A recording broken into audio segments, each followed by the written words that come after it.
વડોદરાના સાંસદ ડોક્ટર હેમાંગ જોશી દ્વારા ગતરોજ બપોરે the Sabarmati report film Vadodara શહેરના સેન્ટ્રલ એસટી ડેપો ખાતે આવેલ પીવીઆરમાં બતાવવાનું વિશિષ્ટ આયોજન કરવામાં આવ્યું હતું. સાંસદ ડોક્ટર હેમાંગ જોશી દ્વારા ધ સાબરમતી રિપોર્ટ ફિલ્મ બતાવવાનું સિનિયર સિટીઝન્સ તેમજ વડોદરા શહેરના પ્રબુદ્ધ નાગરિકોને બતાવીને આ ફિલ્મ પાછળનો હેતુ શું છે તે લોકો જાણે તે હેતુસર વડોદરા શહેરની સૌથી મોટી અને નંબર 1 ગણાતી ટોકીઝમાં 2 સ્ક્રીનમાં બતાવવાનું આયોજન કરવામાં આવ્યું હતું, જેનો બહોળી સંખ્યામાં લોકોએ ભરપૂર લાભ લીધો હતો. અંદાજે 500થી વધુ લોકોને આ ફિલ્મ બતાવવામાં આવી હતી. યોજાયેલા કાર્યક્રમમાં વડોદરા શહેર પ્રમુખ, મેયર, ડેપ્યુટી મેયર, વડોદરા શહેરના કોર્પોરેટરો, ભાજપના સૌ કાર્યકર્તાઓ તેમજ વડોદરાના મોટી સંખ્યામાં નાગરિકોએ આ ફિલ્મ નિહાળી હતી અને સાંસદનો આભાર વ્યક્ત કરી મજા માણી હતી. Bureau report, Vadodara.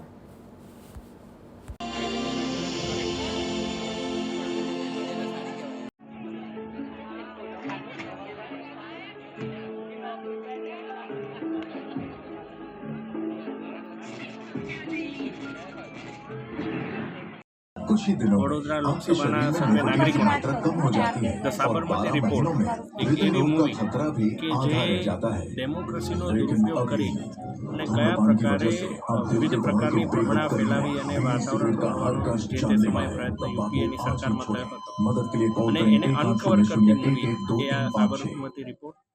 આ મૂવીને માનનીય વડાપ્રધાનશ્રીએ પણ સરાહના કરી છે, અમિતભાઈ શાહ સાહેબે પણ કરી છે, અમારા મુખ્યમંત્રીશ્રીએ તમામ મંત્રીમંડળે પણ આ મૂવી જોઈ હોય ત્યારે વડોદરાના તમામ ચૂંટાયેલા પ્રતિનિધિઓ, હું સાંસદ તરીકે અથવા અમારા તમામ ધારાસભ્યશ્રીઓ સર્વે આ મૂવી નાગરિકોને બતાવવા માટેનો એક નિર્ધાર કર્યો હતો અને મારા દ્વારા સોશિયલ મીડિયામાં મૂકવા બાદ 4 કલાકની અંદર પહેલો શો એ હાઉસફુલ થયો અને એના માટે વડોદરાના નાગરિકોને માટે બીજો શો અમે બુક કરી અને આજે એક સાથે 2 શો વડોદરા લોકસભાના નાગરિકોને અમે બતાવી રહ્યા છીએ. તમામ પ્રબુદ્ધ નાગરિકો, શ્રેષ્ઠીઓ, વિવિધ સમાજના આગેવાનો, વિવિધ ધાર્મિક સંસ્થાઓના ટ્રસ્ટી મંડળના સભ્યશ્રીઓ તમામને અમે પર્સનલી આમંત્રિત કર્યા છે અને આ મૂવી આજે અમે સૌ સાથે મળી અને નિહાળવાના છે.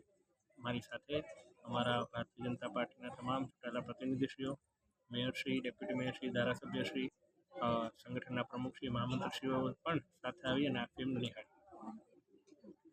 સાંસદ હેમાંગ જોશી દ્વારા અમને આ ફિલ્મ જોવાનો લાવો મળ્યો, એ માટે હેમાંગભાઈનો ખૂબ ખૂબ આભાર. કારણ કે આ ફિલ્મ સાબરમતી એક્સપ્રેસ જે ગોધરા કાંડ વિશે આપણે જાણતા તો હતા, પણ આ ફિલ્મના માધ્યમથી ખરેખર ગોધરામાં શું બનાવ બન્યો સાબરમતીમાં એ અમને આજે જાણવા મળ્યું અને એટલું અગત્યનું હતું કે અમે બધા આ માહિતી અમારા બાળકો અને પૂરા પરિવાર સાથે જોઈ અને અમને ખૂબ આનંદ થયો. ધન્યવાદ. અમે જોઈ અને એના દ્વારા અમને એ જાણવા મળ્યું કે હિન્દુ અને મુસ્લિમમાં અમુક જે તત્વો છે એના દ્વારા જ જે ગેરકાયદેસર કામ થાય છે એ થાય છે, બાકી એવું એકચ્યુઅલમાં નથી. એ એકબીજાને સપોર્ટ કરે જ છે અને આ પિક્ચર દ્વારા અમે એ જાણ્યું કે જે લોકો આપણા જે હિન્દુ હતા, જે રિપોર્ટર, એમને મુસ્લિમ જે એ હતી સ્ત્રી એમણે સપોર્ટ કર્યો અને જે અમે અમારા બાળકોને કહીશું કે ભાઈ સાબરમતીમાં શું થયું હતું, કેવી રીતના થયું, એટલે આપણે ભાઈચારાથી રહેવું જોઈએ. દેશમાં ભાઈચારાની ભાવના રાખવી જોઈએ. એવું નહીં રાખવાનું હિન્દુ અલગ છે, મુસ્લિમ અલગ છે, બધા આપણે એક જ છે.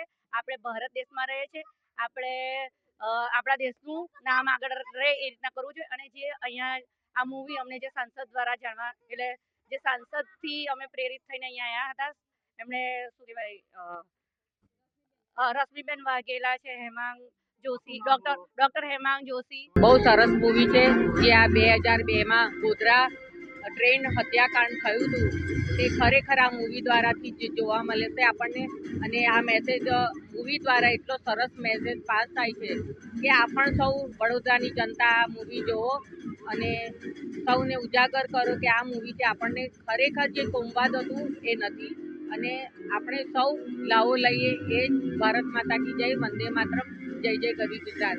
आज जो हम लोगों ने मूवी देखी बहुत ही इम्प्रेसिव थी.